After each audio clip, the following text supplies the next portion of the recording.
তাইলে এই 20 পর্যন্ত আয়াতের মধ্যে যেভাবে আমরা গতকালকে বলেছিলাম আল্লাহ রাব্বুল আলামিন তিনটা গোষ্ঠীর কথা তুলে ধরেছেন। শেষে গিয়ে আমি এটা মিস করে ফেলেছি, আল্লাহ রাব্বুল আলামিন কোরআনে প্রথম এক্সাম্পল দেওয়া শুরু করেছেন। কোরআনে অসংখ্য জায়গায়, এগুলাকে আমরা আরবির মধ্যে বলি মেসাল দেওয়া। আমরা অনেকগুলো মাইকরাম ওয়াজ করার সময় বলে দেখেন মাসালান, মানে ফর ইনস্ট্যান্স, এক্সাম্পল স্বরূপ। তো কোরআনে পাকের মধ্যে অসংখ্য জায়গায় আল্লাহ রাব্বুল আলামিন আমাদেরকে পার্টিকুলার কিছু জিনিস বোঝানোর জন্য এক্সাম্পল দিয়েছেন। এক্সাম্পলগুলো বেশিরভাগ একেবারে আপনি 90% হচ্ছে এখানে এই এক্সাম্পল গুলাকে ইমাম ইবনে কাসির বলেছেন মাই এবং নারী। নারুন মানে আগুন, কিছু এক্সাম্পলের সাথে সম্পৃক্ত আগুনের সাথে, মানে আগুন দিয়ে এক্সাম্পল দিয়েছেন। কিছু জায়গার মধ্যে পানি দিয়ে, আমি আসমান থেকে পানি বর্ষণ করি, পানির মাধ্যমে আপনারা যে বীজ বপন করেন সেখান থেকে শাকসবজি হয়, অতঃপর সবুজ হয়। দিন যেতে না যেতে এই সবুজ শাকসবজি একসময় মরে ছারকার হয়ে যায়, মানুষ জানেও না ইতোপূর্বে এখানে কি ছিল। আমরা যখন বাংলাদেশে দেখবেন ধান যখন আসার সময় হয়, সবুজে সবুজ, ঠিক না? আল্লাহ রাব্বুল আলামিন এই জিনিসটাকে মানুষের হায়াত বোঝানোর জন্য, আমাদের জীবনকে উপলব্ধ করার জন্য, মানে আমরা যেন উপলব্ধিটা আমাদের মধ্যে আসে সেটা বোঝানোর জন্য আল্লাহ এই শস্য ক্ষেত্র ব্যবহার করেন। যে একদিন তোমরা বের হয়েছো, দেখেছো সবুজে সবুজ, 3 মাস পরে দেখবা ওখানে আর কোনো কিছু নাই, খড়ের হলুদ একেবারে জীর্ণ শীর্ণ জিনিস পড়ে আছে, মানুষ বুঝবেও না ইতোপূর্বে যে এখানে গ্রিনারি ছিল। তো আল্লাহ রাব্বুল আলামিন এটা বোঝানোর জন্য, এই জীবন সংক্রান্ত বিষয়কে বোঝানোর জন্য এই এক্সাম্পল ইউজ করেন। এরপরে পানি সংক্রান্ত এক্সাম্পল, এরপরে আগুন সংক্রান্ত এক্সাম্পল। এখানে আল্লাহ রাব্বুল আলামিন মুনাফিকদের সাইকোলজি বোঝার জন্য, তাদের পুরো বিষয়টাকে বোঝানোর জন্য আল্লাহ দুইটা এক্সাম্পল ইউজ করেছেন। প্রথম শুরু করেছেন এভাবে, মাসালুহুম কামাসালিল্লাযী ইসতাওকাদা নারা ফালাম্মা আদাআত মা হাওলাহু যাহাবাল্লাহু বিনুরিহিম ওয়া তারাকাহুম ফি যুলুমাতিল লা ইউবসিরুন সুম্মুম বুকমুন উমিয়ুন ফাহুম লা ইয়ারজিউন।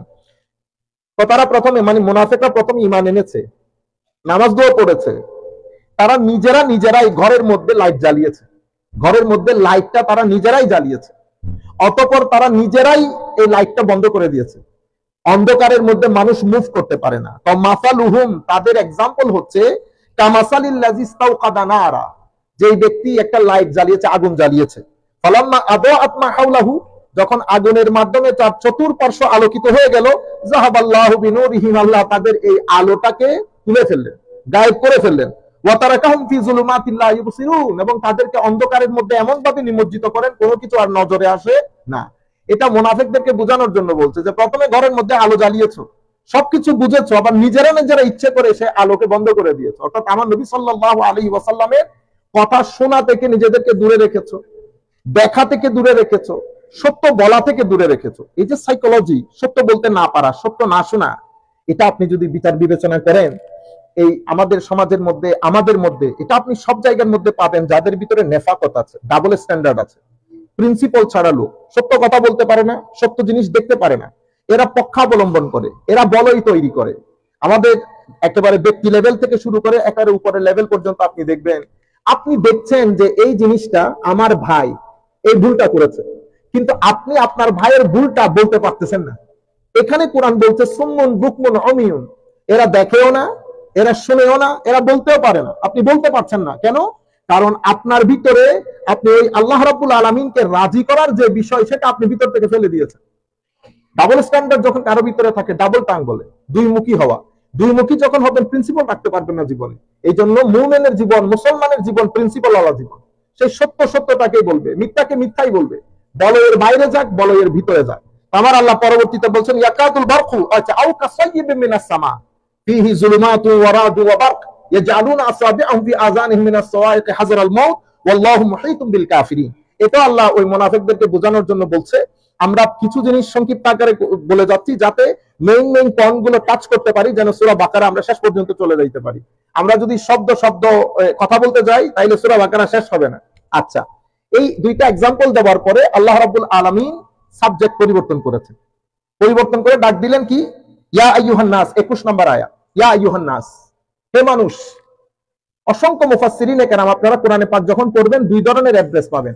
ইয়া আইয়ুহান নাস একটা অ্যাড্রেস, হে মানুষ, ও হিউম্যানকাইন্ড। আরেকটা অ্যাড্রেস পাবেন ইয়া আইয়ুহাল্লাযীনা আমানু, ও মুসলমান। তাহলে একটা অ্যাড্রেস মুমিনদেরকে, মুসলমানদেরকে, সাহাবায়ে কেরামদেরকে, আর একটা অ্যাড্রেস হোল হিউম্যানিটিকে। তো কোরআনে মুফাসসিরিনে কেরাম বলছেন আল্লাহ রাব্বুল আলামিন 13 বছরে মক্কার জমিনে যত আয়াত নাজিল করেছে তখন তাদেরকে যদি অ্যাড্রেস করতে হইতো আল্লাহ ইয়া আইয়ুহান নাস বলে অ্যাড্রেস করত, কিন্তু মদিনা শরীফের মধ্যে যখন আমার আল্লাহ অ্যাড্রেস করতো তো ইয়া আইয়ুহাল্লাযিনা আমানু বলে অ্যাড্রেস করতো। ইয়া আইয়ুহান নাস যত জায়গার মধ্যে কোরআন অ্যাড্রেস করেছে তো ইসলামের মেইন বিষয়টা তুলে ধরেছে, যেমন তাওহীদ, আল্লাহর একত্ববাদ, আল্লাহর মহানত্ব, আল্লাহর ইবাদত, এই বিষয়গুলো মেইনলি তুলে ধরে। কিন্তু যখন ইয়া আইয়ুহাল্লাযিনা আমানু বলবে আল্লাহ, সেই ইয়া আইয়ুহাল্লাযিনা আমানুর মধ্যে সাবজেক্ট ম্যাটার থাকবে আমার নবীর প্রতি আদব, আমার নবীর অনুকরণ, আমার নবীর আনুগত্য। কিয়ামতের ময়দান ইয়া আইয়ুহাল্লাযিনা আমানুর জন্য বিষয়বস্তু আলাদা, ইয়া আইয়ুহান নাসের জন্য বিষয়বস্তু আলাদা। ইয়া আইয়ুহান নাস, হে মানুষ, উবুদু, আল্লাহর ইবাদত করো। আল্লাহর ইবাদত করতে বলেন, তো ইবাদত করো, কার করবা? হায় হায়। ইয়া আইয়ুহান নাস উবুদু রাব্বাকুম, তোমাদের রবের। আচ্ছা এখানে দেখেন উবুদু রাব্বাকুম বলেছে, আমার আল্লাহর জন্য আমার আল্লাহ ইচ্ছে করলে কি কি শব্দ ব্যবহার করতে পারতো। যেমন সূরা ফাতিহার মধ্যে কি বলেছে? আলহামদুলিল্লাহি, ওখানে রব। কোরআনে পাক যখন শেষ করেছে কুল আউযু বিরাব্বিন নাস, বিরাব্বিন নাস, তো রব দিয়ে শুরু, রব দিয়ে শেষ। আবার এখানে যখন ইবাদতের কথা বলতেছে তখনও বলতেছে ইয়া আইয়ুহান নাস উবুদু রাব্বাকুম। মাওলা আপনি তো বলতে পারতেন খালিকাকুম, মালিকাকুম, রাযিকাকুম, আপনি অসংখ্য শব্দ উল্লেখ করতে পারতেন, কিন্তু আমার আল্লাহ যতবার ইবাদতের কথা বলে আমাদেরকে স্মরণ করিয়ে দেয়, বান্দা আমি কিন্তু তোমাদের রব। মাওলা রব কেন? আমি মানুষ, আমি তোমাদেরকে পালি, পালন করি। পালন করা মানে হচ্ছে দুনিয়ার জীবনে চলার জন্য আমার যত প্রয়োজন সব প্রয়োজন আমি ফুলফিল করি। সুতরাং যেহেতু আমি ফুলফিল করি সেই হেতু আমি একমাত্র ইবাদতের মালিক, এখানে আর কেউ শরীক নাই। কারণ তোমার জীবন ঘনিষ্ঠ সবকিছুর মূলে আমি। সুতরাং তুমি, আচ্ছা এখন বলতেছে ইবাদত করতে, ইবাদত মানে কি? আমরা জেনারেলি ইবাদত মানে মনে করি মসজিদে এসে নামাজ পড়া, ঠিক না? আমার আল্লাহ সালাত বলে নাই তো, ইয়া আইয়ুহান নাস সাল্লু এটা বলেন নাই, ইয়া আইয়ুহান নাস উবুদু ইবাদত করতে বলেছেন। ইবাদত একটা কম্প্রিহেনসিভ শব্দ, এটা এনকম্পাস করে আপনার সামগ্রিক জীবনকে, ব্যক্তি পর্যায় থেকে পারিবারিক জীবন, সামাজিক জীবন, রাষ্ট্রীয় জীবন, অর্থনৈতিক জীবন, জীবনের যত দিক বিভাগ আছে প্রত্যেক জায়গায় ইবাদত আল্লাহর। ইবাদত আল্লাহর মানে ইবাদত শব্দের অর্থ হচ্ছে আপনার সবচেয়ে সম্মানের জায়গায় তাজাল্লুল বলি আমরা, তাজাল্লুল মানে you have to be very much humble to someone.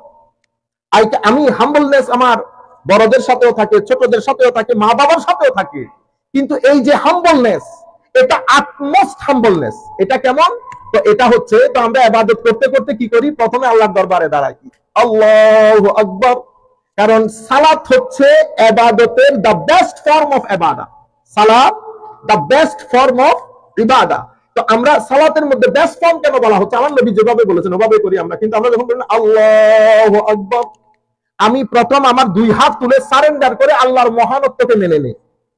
এরপরে নামাজের শেষ পর্যায়ে গিয়ে আমি আমার শরীরের সর্বোচ্চ দ্য বেস্ট পয়েন্ট, আমার শরীরে আমার মাথা, এটা হচ্ছে আমার শরীরের সবচেয়ে সম্মানী জায়গা, মাথা। এই জন্য আপনি মুখে থাপ্পড় দেওয়াকে ইসলামী শরীয়তের মধ্যে বড় সিরিয়াসলি টেক আপ করে। আমাদের জেনারেল কোর্টের মধ্যেও আপনি পিঠে মারা এক জিনিস, কারো হাতে মেরেছেন, কিন্তু আপনি যদি কারো মুখে হিট করেন, মাথায় হিট করেন, এটাকে ক্রিমিনাল ল প্যানাল কোর্টের মধ্যে বড় সিরিয়াসলি কনসিডার করে। কেন? কারণ this is the best part of your body. আর আমার এই মাথার বেস্ট পার্ট হচ্ছে আমার কপাল। আমি যখন ইবাদতের শেষ, আমার রাকাতের সালাতের একেবারে শেষ ভাগে যাই, আমি জমিনের মধ্যে আমার পুরা শরীর রাখার পরে মাথার কপাল পর্যন্ত রাখি আল্লাহর দরবারে। এটা হচ্ছে আমি এর চেয়ে আর বেশি করতে পারবো না, এটা আমি করি। তো আমার আল্লাহ বলছেন এই কাজটা তুমি আর কারোর সাথে শরীক করতে পারবে না। রব্বাকুম উবুদু, তাইলে এটা হচ্ছে অন্যতম ইবাদত। এরপরে আমরা আমাদের জীবনে যা কিছু করি যদি আমি নিয়ত আল্লাহ আল্লাহ রাসূলের থাকে তাইলে তো সবকিছু ইবাদত হয়। কিন্তু ইবাদতের বেস্ট ফর্ম হচ্ছে সালাত, ইবাদতের বেস্ট ফর্ম সালাত। উবুদু রব্বাকুম। আচ্ছা, এখন রব্বাকুম বলার পরে বলেছে আমার আল্লাহ কিছু জিনিস এমন, প্রকৃতির নেচারের এমন কিছু জিনিস আপনাদের সম্মুখে তুলে ধরেছে যেটা বোঝার জন্য আপনাকে ইউনিভার্সিটিতে করতে হবে না। মানে every all the level of understanding, আমাদের এখানে লেভেল অফ আন্ডারস্ট্যান্ডিং পার্থক্য থাকলেও আসমান থেকে যে পানি পড়ে সেটা আমরা সবাই দেখি, এটা আমাদের জন্য একটা ওয়াও জিনিস, ওয়াও।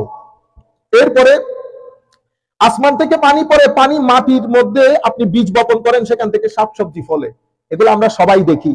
তো আমার আল্লাহ বলছেন আমি যে তোমাদেরকে পালন করি, তোমরা জিজ্ঞেস করতে চাও আমি কেমনে পালন করি, তোমরা কেমনে জীবন ধারণ করো? আল্লাহ পানি ছাড়া জীবন ধারা অসম্ভব। পানি তোমাদেরকে কে দেয়? কোন শপিং মল না, এটা আমি উপর থেকে বলতে সমুদ্রের মাধ্যমে প্রসেস হয়ে পানি উপর থেকে আমি খুব প্রসেসিং এর সাথে দারুণ করে আমি উপর থেকে পানি নিচে ফেলি, সেই পানির মাধ্যমে পুরা পৃথিবী জীবন ধারণ করে। সেই পানির মাধ্যমে তুমি পান করো, তুমি গোসল করো, সেই পানি তোমার জমির মধ্যে 3 ধরনের জমি, হাদিসে পাকের মধ্যে আসছে 3 ধরনের জমি।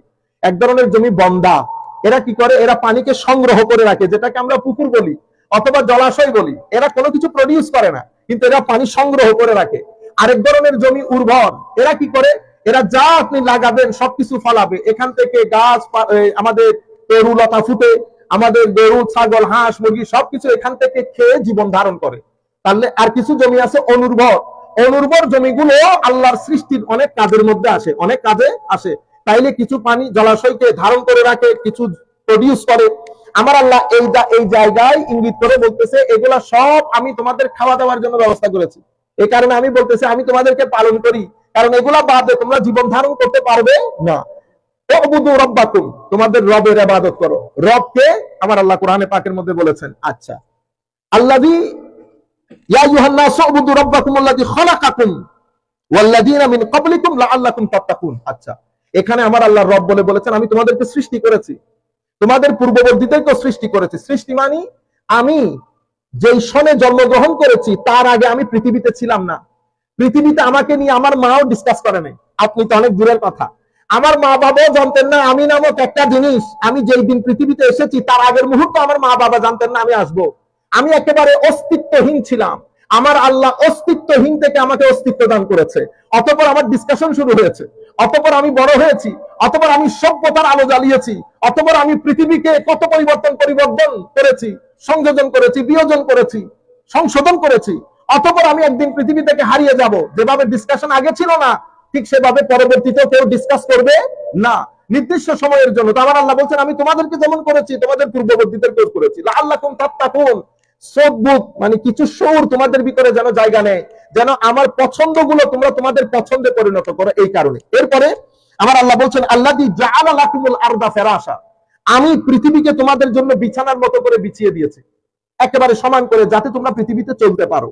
এর পরবর্তীতে ওয়াসসামাআ বিনাআ, আমি আকাশকে ছাদের মতো করে করেছি, আকাশ তোমাদের ছাদের মতো, মাটি তোমাদের বিছানার মতো। ওয়া আনজালা মিনাস সামাই মাআন ফাআখরাজা বিহি মিনাস সামারাতি রিজকাল লাকুম, আমি উপর থেকে পানি ফেলেছি, বর্ষণ করেছি, সেই পানির মাধ্যমে আমি জমিন থেকে বিভিন্ন ধরনের শাক সবজি তরু লতা ফল ফ্রুট আমি তোমাদের জন্য উৎপাদন করেছি। এরপর আমার আল্লাহ বলছেন ফালা তাজআলু লিল্লাহি আনদাদা ওয়া আনতুম তা'লামুন, আমি এগুলা তোমাদের রিস্ক বানিয়েছি। রিস্ক মানে কি? রিস্ক মানে হচ্ছে যে জিনিসটা আমাদেরকে উপকার সাধন করে, আমাদেরকে ফল ফ্রুট যা কিছু খাই, এই যে আপেলের মধ্যে এক ধরনের ভিটামিন আছে যা আমাদের উপকার সাধন করে, আপনারা বুঝতে পেরেছেন? এই জন্য আপেলকে আমরা কি বলি? রিস্ক। আমার সন্তান সন্ততি আমার রিস্ক। কেন? কারণ এদের মাধ্যমে আমার উপকার সাধন হয়, এরা আমার শক্তি। এখন সন্তান সন্ততি যদি মা বাবার লোকে বিয়াদবি করে, রিজিক হবে উল্টা আযাবে পরিণত হবে না? অনুরূপ ভাবে অনেক ফল ফ্রুট আপনি খাইছেন, খাওয়ার পরে পয়জন হয়ে গেছে ভিতরে, তো এটা তো আপনাকে উপকার দেয় না, বরং এটার মাধ্যমে আরো উপকার সাধিত হয়েছে। সন্তান সন্ততির মাধ্যমেও কিছু আছে এভাবে পয়জন হয়ে যায়। আল্লাহ রাব্বুল আলামিন আমাদেরকে এই ধরনের সন্তান সন্ততি যদি কারো থেকে থাকে আল্লাহ হেদায়েত দান করুক। তো আমার আল্লাহ বলছেন রিস্ক। তাহলে রিস্ক মানে কি বুঝেছেন? যেটার মাধ্যমে মানুষ উপকৃত হয়, এটাকে রিস্ক বলে। আমার আল্লাহ বলছেন এখানে যা কিছু আমি দান করেছি সবকিছু তোমাদের রিস্ক। ফালা তাজআলু লিল্লাহি আনদাদা ওয়া আনতুম তা'লামুন, তোমরা আমার সাথে কাউকে শরীক করিও না। তোমরা বুঝতেছো আমি কি বলতেছি? আমার আল্লাহ বলতেছেন তোমরা বুঝতেছো। এই জন্য আমরা খুতবার মধ্যে কয়েকটা শব্দ বলি, লা জিদ্দালাহু ওয়ালা নিদ্দালাহু ওয়ালা মিসলালাহু ওয়ালা মাসিলালাহু ওয়ালা শাবিহালাহু, এই শব্দগুলা বলি। তো এখানে প্রত্যেক শব্দের আলাদা আলাদা কিছু অর্থ আছে, আমরা সেই অর্থগুলোর ভিতরে ঢুকলে তাইলে আর বের হওয়া যাবে না। কারণ এখানে এটা যেহেতু পবিত্র কোরআনের শুরুর সূরা, এবং এখানে আল্লাহ রাব্বুল আলামিন সবকিছু বলেছেন যা কিছু কোরআনের মধ্যে আছে। কিন্তু আমরা যদি একটা শব্দের ব্যাপারে ভিতরে ঢুকি তাইলে এমনিতে এরকম 30-40 দিন এমনিতে চলে যাবে, বের হয়ে যাবে। শুধু একামতে সালাত, আমরা তো বলি নাই একামতে সালাত। আল মুত্তাকিন, এই যে হুদাল লিল মুত্তাকিন, হুদান অর্থ কি, মুত্তাকিন অর্থ কি, একামতে সালাতের অর্থ কি, ইকানের অর্থ কি, ওয়া মিম্মা রাযাকনাহুম ইউনফিকুনের অর্থ কি, এগুলা অনেক ব্যাখ্যা বিশ্লেষণের দাবি রাখে। কিন্তু আমরা এখানে সেই ধরনের ব্যাখ্যা বিশ্লেষণে যাচ্ছি না। আমরা এটাকে বলে তাফসীর মাউদুঈ। আমরা বিষয়ভিত্তিক, কোরআনে পাকের আয়াতগুলো বিষয়ভিত্তিক, আমরা শব্দ শব্দ বা আয়াত আয়াত অনুবাদ করব না। আপনারা আল্লাহ মেহেরবানিতে 30 দিন যাওয়ার পরে বুঝতে পারবেন সূরা বাকারার মধ্যে কি কি বিষয় আল্লাহ উল্লেখ করেছেন, মেইন বিষয়গুলো কি। তাইলে 21 নম্বর আয়াতের মধ্যে আল্লাহ রাব্বুল আলামিন সাবজেক্ট চেঞ্জ করে আল্লাহ মানুষকে আল্লাহর ইবাদতের প্রতি ডেকেছেন এবং আল্লাহ যে মানুষের রব সেই বিষয়টা মানুষের কাছে তুলে ধরেছেন। এর পরবর্তীতে আমার আল্লাহ রাব্বুল আলামিন দ্বিতীয় আয়াতের মধ্যে চলে যায়। এটা হচ্ছে আয়াত নাম্বার 23। 23 এর মধ্যে গিয়ে বলতেছেন ওয়া ইন কুনতুম ফি রাইব মিম্মা নাযালনা আলা আবদিনা ফাতু বিসূরা। আমরা এরপরে শেষ করে দিচ্ছি। আপনারা মনে আছে আল্লাহ রাব্বুল আলামিন বলেছেন হাযাল কিতাব যালিকাল কিতাব লা রাইবা ফি, এই কিতাবের মধ্যে কোনো রাইব নাই, সংশয় নাই। এই কিতাবের মধ্যে আপনি কোনো কিছু নিয়ে হেজিটেট করতে হবে না, সন্দেহ তো নাই, সংশয়ও নাই। এখন ওই বিষয়টাকে আল্লাহ এবার একটু ইলাবোরেট করতেছেন, ফার্দার ডিটেইলস দিচ্ছেন। কি বলেছেন? ওয়া ইন কুনতুম ফি রাইবিন মিম্মা নাযালনা আলা আবদিনা, আমরা আমার বান্দা, বড় মহব্বতের, বড় উঁচু মর্যাদার বান্দা মুহাম্মদুর রাসূলুল্লাহ সাল্লাল্লাহু আলাইহি ওয়াসাল্লামের উপর যে কিতাব নাজিল করেছি, এটা নিয়ে যদি তোমাদের কোনো সংশয় থাকে তাইলে তোমরা সংশয় নিয়ে বসে থাকিও না। ফাতু বিসূরা, তোমরা একটা কাজ করো, তোমরা আমি আমার নবীর উপর যে কোরআন নাজিল করেছি পুরা কোরআন লাগবে না, সেই কোরআনের মতো একটা সূরা তোমরা সবাই একত্রিত হও। তোমরা তো আরব, কথায় কথায় আরবি ভাষা বলো, তোমাদের রাখালরাও আরবিতে কবিতা পড়ে। আসলেই তো ঠিক, এরা কবিতা, আপনারা ইসলামিক ক্লাসিক্যাল সায়েন্সের লোকগুলা বুঝবে, এত কবিতা তারা বলতো, প্রত্যেক ব্যক্তি কবিতায় এদের কথা। এরা লেখাপড়া জানতো না ঠিক, কিন্তু সাহিত্যের মধ্যে এরা অহংকার করতো পৃথিবীতে যে আমাদের মতো সাহিত্য জানালো কেউ নাই, এত বেশি তাদের কবিতা। প্রত্যেকে আলাদা আলাদা কবিতা গুচ্ছ আছে। হযরত, আমরা কিছুদিন আগে বলেছেন হুজুর কামস ইসলামের চাচা খাজা আবু তালেবের আলাদা কবিতা গুচ্ছ আছে।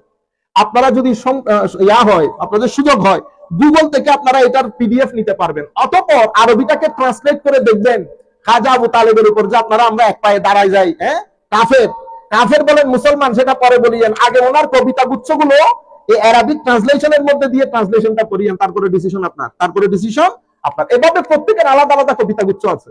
তো যারা কথায় কথায় কবিতা বলে, আমার আল্লাহ বলতেছেন, এটা আমার খোলা চ্যালেঞ্জ, পৃথিবীতে কত সংখ্যক দার্শনিক এই আয়াতগুলা পড়ে এরা মাথা পাগল হয়ে গেছে। এক ভদ্রলোক বলতেছেন আমি ওদের কিতাব পড়া শুরু করেছি, হুমায়রা প্রথমের মধ্যে বলতেছে আলিফ লাম মিম যালিকাল কিতাব লা রাইবা ফি, এই কিতাবে কোনো সন্দেহ নাই। আমি চিন্তায় পড়ে গেছি, বলে কি এত বড় একটা কিতাবের মধ্যে সন্দেহ নাই, তাও আবার শুরুর দিকে বলে দিচ্ছে। আবার কতক্ষণ পরে গিয়ে বলতেছে যদি সংশয় থাকে তাহলে তোমরা সবাই একত্রিত হয়ে কোরআনের মতো একটা সূরা অথবা কোরআনের মতো একটা আয়াত প্রডিউস করে দেখাও। তারা অনেকভাবে চেষ্টা করেছে কোরআনের মতো আয়াত প্রডিউস করার জন্য, কিন্তু কোরআনের মতো সাউন্ড হয় না। আলাম তারা কাইফা আল কারিআতু মাল কারিয়া, ইন্না একেবারে সর্ব একেবারে ছোট সূরা ইন্না আতাইনা কাল কাউসার না। আপনি ইন্না আতাইনা কাল পড়তে কত দারুণ লাগে, অথচ আমরা এমনিতে আরবি কবিতা পড়ি না, আরবি লিটারেচার পড়ি। আপনি কোরআন শরীফকে এই পাশে রাখবেন, আরবি লিটারেচার এই পাশে রাখবেন, আপনি আরবি লিটারেচার এটা 2-3 বার পড়বেন, আপনার মাথা খারাপ হয়ে যাবে। কিন্তু আপনি ইন্না আতাইনা কাল কাউসার পড়েন, দেখবেন ভিতরের মধ্যে কেমন যেন একটা জিহ্বার মধ্যে মজা লাগে, এটা আলাদা টেস্ট। এটাই ওদেরকে পাগল করে দিয়েছে যে আমরা আরবি পড়ি, আরবি বলি, কিন্তু আমরা যখন এটা পড়ি বা শুনি, এটা অন্যরকম একটা আপিল করে আমাদের ভিতরে। এই জন্য পুরো সোসাইটির মধ্যে একটা বিপ্লব তৈরি করে ফেলেছে আমার নবী শুধু কোরআনের আয়াত পড়ে। তারা কোরআনের আয়াতকে না বলে, মানে এটা মুহাম্মদ সাল্লাল্লাহু আলাইহি ওয়াসাল্লাম নিজে করতেছে এগুলো বলে ঠিক, কিন্তু আমার নবী যখন কোরআন শরীফ পড়তো তারা আশেপাশে গিয়ে এটা কান লাগাই শুনতো। ফারুক আজমের মতো এত কঠিন হৃদয়ের মানুষ যখন বোনের কাছ থেকে কোরআনের আয়াত শুনেছে, এতটুকুনের মধ্যে হাত থেকে তরবারি পড়ে গেছে। এটা এত আপিল। এখন এই সেকুলার ওয়ার্ল্ডের মধ্যে, মেটেরিয়াল ওয়ার্ল্ডের মধ্যে আমরা এই আপিলটা সৃষ্টি করতে পারছি না, কারণ আমাদের সবার অন্তরের ভিতর থেকে ওই লোহা ভাবটা চলে গেছে। আমরা গাছে পরিণত হয়েছি। গাছের মধ্যে আপনি কি লাগে না, ইলেকট্রিক্যাল শক হয় না।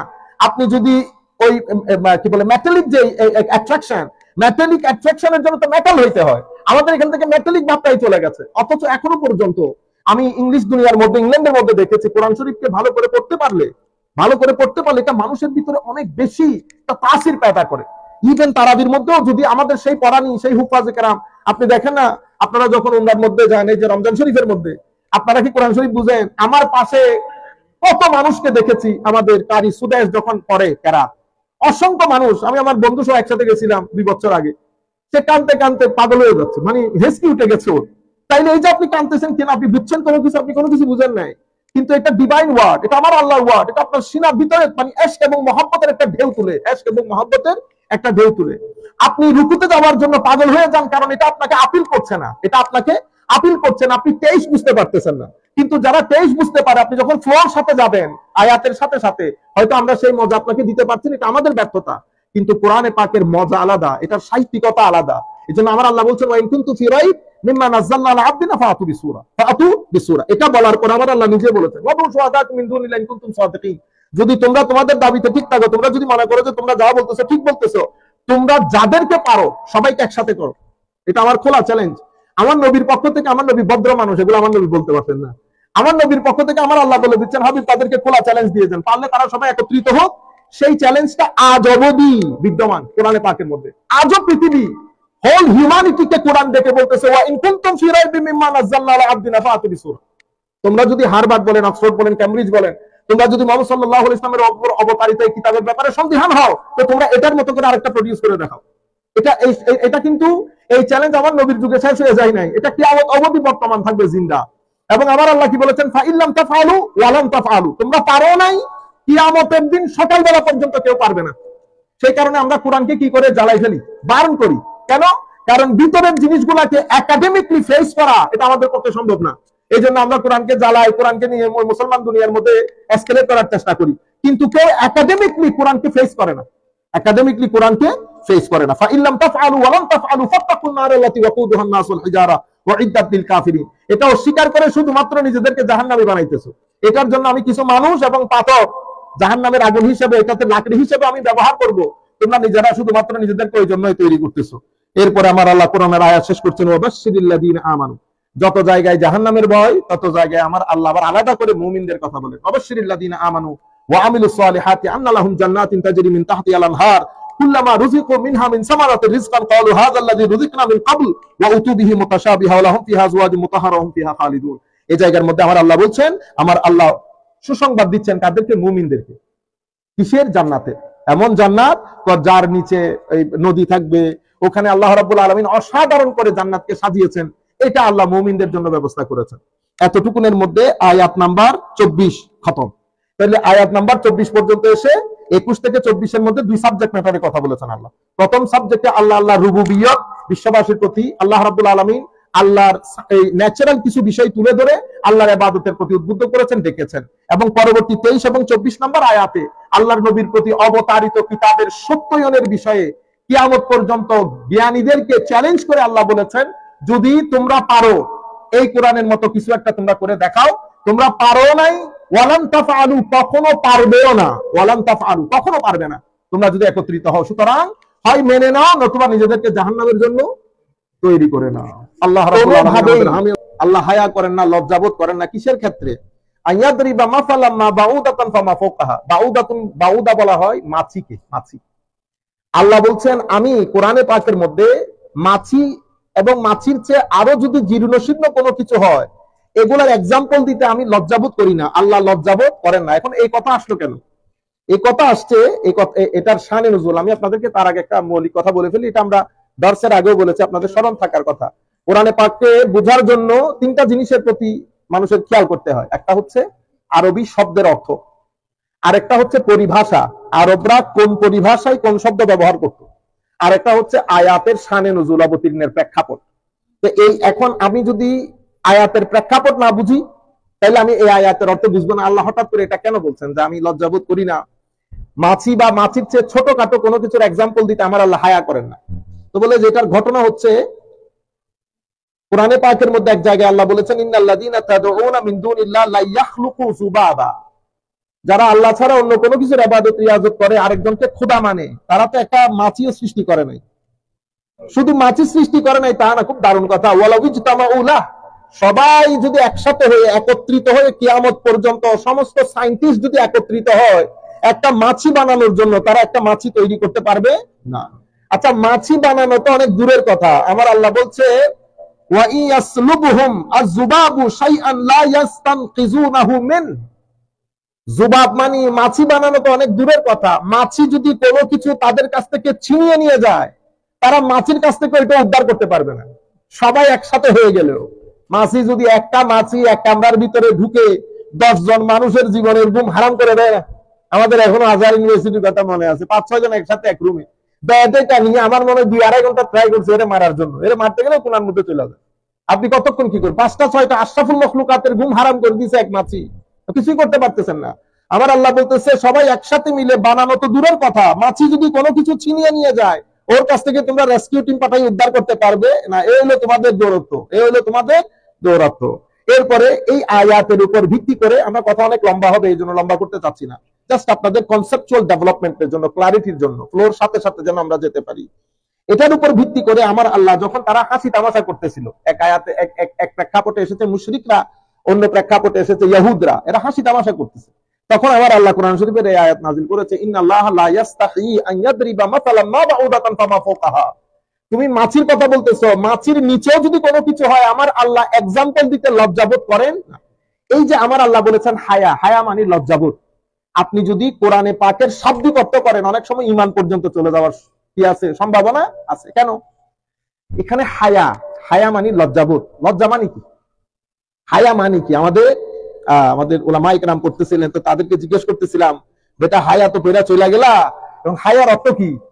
হুজুর হায়া আবার কেন? হায়ার একটা ডেফিনিশন আছে না, হায়া না জানলে তুমি এটার অ্যাপ্লিকেশন আল্লাহর উপর কেমনে করবা? তো উলামায়ে কেরাম জবাব দিচ্ছেন ওয়া হুয়া ফি আসলিল লুগা ইনকিবাদুন নাফস ওয়া ইনকিসারুহা মিন খাউফিন মা ইউআবু বিহি আও ইউজাম। হায়া হচ্ছে আরবির অরিজিনালি, আরবি ল্যাঙ্গুয়েজের মধ্যে, আরবি পরিভাষায় হায়া হচ্ছে contraction of your soul, of your heart. কি কারণে? কোনো কিছুর ভয় অথবা কোন দোষে দোষী সাব্যস্ত হওয়ার ভয়ে আপনার অন্তরের সংকোচন, এটাকে হায়া বলে। Contraction of your heart for the fear of what is blamed and condemned. অর্থাৎ কোন কিছুর ভয়ে অথবা কোন দোষে দোষী সাব্যস্ত হওয়ার ভয়ে অন্তরের মধ্যে যে একটা সংকোচন তৈরি হয়, এটাকে হায়া বলে। বলেন তো দেখি, এটা আল্লাহর সাথে does it defeat with Allah almighty, with the majesty of Allah almighty? Allah রাব্বুল আলামিনের শানের সাথে এই বিষয়টা যায়? আল্লাহ কোনো কিছুর পরোয়া করে? কে কি বলতেছে না বলতেছে এটা তো আমরা না পরোয়া করি। আপনি যদি বলেন হায়া করে, তার মানে আমার আল্লাহ কোনো দোষে দোষী সাব্যস্ত হওয়ার জন্য ভয় করছে। তা আপনি যে অনুবাদের মধ্যে এখানে আপনি অনুবাদ করলে দেখবেন নিশ্চয়ই আল্লাহ লজ্জাবোধ করেন না। তা আপনি কেন করলেন? আপনি কোনো তাফসীরের কিতাবও পড়েন নাই, কোনো কিছু পড়েন না, বিসমিল্লাহ করে লিখে দিয়েছেন। বুঝতে পেরেছেন? এই জন্য কোরআনের সরাসরি অনুবাদ অনেক সময় ঈমান ধ্বংসের কারণ হয়। হ্যাঁ, আপনি যদি ডেলিবারেটলি না করেন, না জেনে করে দিয়েছেন, আল্লাহ না জানলে মাফ করে দিবে। না জেনে আপনি কোরআনের অনুবাদ করছেন কেন? আপনারা কে বলছে কোরআনের অনুবাদ করতে? আপনারা বুঝতে পেরেছেন? অনেকে এই জিনিসটা করে। এখন তো উলামায়ে কেরাম বলছেন তাইলে এখানে ইস্তিহিয়ার অর্থ আমরা কি করব? কারণ ইস্তিহিয়ার অর্থ যদি লজ্জা করি, হায়া করি, তাইলে তো আল্লাহর উপর অনেক বড় একটা তুহমত চলে যাচ্ছে। বুঝতে পেরেছেন? ইনকিবাদুন নফস, আল্লাহর নফস তার ইনকিবাদ, কনডেন্স হবে না, কনস্ট্রিক্ট হবে না। কেন? আমার আল্লাহ এখান থেকে পুত পবিত্র। তাইলে কি হবে? তো এখানে আমরা বলবো ইন্নাল্লাহ লা ইয়াস্তাহি, না বলে মানে লা ইয়াস্তাহির জায়গায় আমরা অর্থ করব নিশ্চয়ই আল্লাহ লা ইয়াতরুকু, মানে আমার আল্লাহ পরিত্যাগ করেন না। যদি সাবজেক্ট ম্যাটারের মধ্যে মশা মাছির এক্সাম্পল যদি রেলেভেন্ট হয়, তো আমার আল্লাহ অবশ্যই এটা দিবেন, এটাকে পরিত্যাগ করবেন না। এটা আমার আল্লাহর শান। অর্থ এভাবে হবে। আচ্ছা, ফামাল্লাযিনা আমানু ফায়ালামুনা আন্নাহুল হাক্কু মির রাব্বিহিম ওয়া আমাল্লাযিনা কাফারু ফায়াকুলুনা মাযা আরাদাল্লাহু বিহাযা মাসালা। যাদের ভিতরে ঈমান আছে, যারা আল্লাহকে মানেন, আমার নবী সাল্লাল্লাহু আলাইহি ওয়াসাল্লামের আনিত বিধানকে আমান্না ওয়া সাল্লামনা করে আদবের সাথে মেনে নিয়েছে, তারা তো বলবে যা কিছু আমার আল্লাহর পক্ষ থেকে আসছে এটা হক। এটা একটা সাইকোলজি, এটা একটা মানুষের নফসিয়াতি বিহেভিয়ার বলি আমরা। বুঝতে পেরেছেন? আপনি যাকে পছন্দ করেন সে যেটাই বলুক, যাই বলুক আপনার ভালো লাগে, ঠিক না? আর আপনি যেটা আপনি অপছন্দ করেন, যে আইডিওলজি আপনি মানেন না, সেখানে যদি আমি গৌসুল আজমকেও বসাই দেই, আপনি পিকিং করবেন। বুঝতে পেরেছেন? কেন? কারণ আপনি এই জিনিসটা মানেন না, অথবা আপনি ভদ্রলোককে পছন্দ করেন না। ভদ্রলোককে পছন্দ না করলে দুনিয়ার ওই প্রান্ত থেকেও যদি আলেম আনি, আপনার মুখ থেকে প্রশ্ন যাবে না। এটা মাইন্ডসেট। ফাআম্মাল্লাযিনা আমানু এখানে ইমানদারদের একটা মাইন্ডসেট আছে, আবু বকর সিদ্দিক, ফারুক আজম, উসমান, আলী, সাহাবায়ে কেরাম। ঘটনা এটা ঘটছে, আমান্না ওয়া সাল্লামনা, যা কিছু এসেছে আমার আল্লাহ যা বলেছেন হক বলেছেন। ওয়া আম্মাল্লাযিনা কাফারু, তো যারা এগুলা পছন্দ করে না, কাফের, মুশরিক, ফায়াকুলুনা মা আরাদাল্লাহু বিহাযা মাসালা, তোমাদের আল্লাহ এগুলা কেন বলে, এগুলার উদ্দেশ্য কি? তখন আমার আল্লাহ বলছেন, ইউদিল্লু বিহি কাসীরান ওয়া ইয়াহদি বিহি কাসীরা ওয়া মা ইউদিল্লু বিহি ইল্লাল ফাসিকিন। ইউদিল্লু বিহি কাসীরান ওয়া ইয়াহদি বিহি কাসীরা, এই জিনিসগুলোর মাধ্যমে অসংখ্য মানুষ পথভ্রষ্ট হয়, অসংখ্য মানুষ পথের দিশা পায়। তাইলে কোরআনে পাকের এই বিষয়গুলোর মাধ্যমে অসংখ্য মানুষ পথভ্রষ্ট হয়, অসংখ্য মানুষ পথের দিশা পায়। এখন মনে রাখবেন, আমার আল্লাহ প্রত্যেক মানুষকে ইচ্ছার স্বাধীনতা দান করেছেন। কারো উপরে কোনো কিছু আমার আল্লাহ কখনো চাপাই দেন নাই। আমরা বলি না হেদায়েত আল্লাহর হাতে, আল্লাহ যাকে চান দান করেন। আমাদের অনেক এইথিস্ট ভাইরা প্রশ্ন করেন, যদি হেদায়েত আল্লাহর হাতেই হয় তাইলে এখানে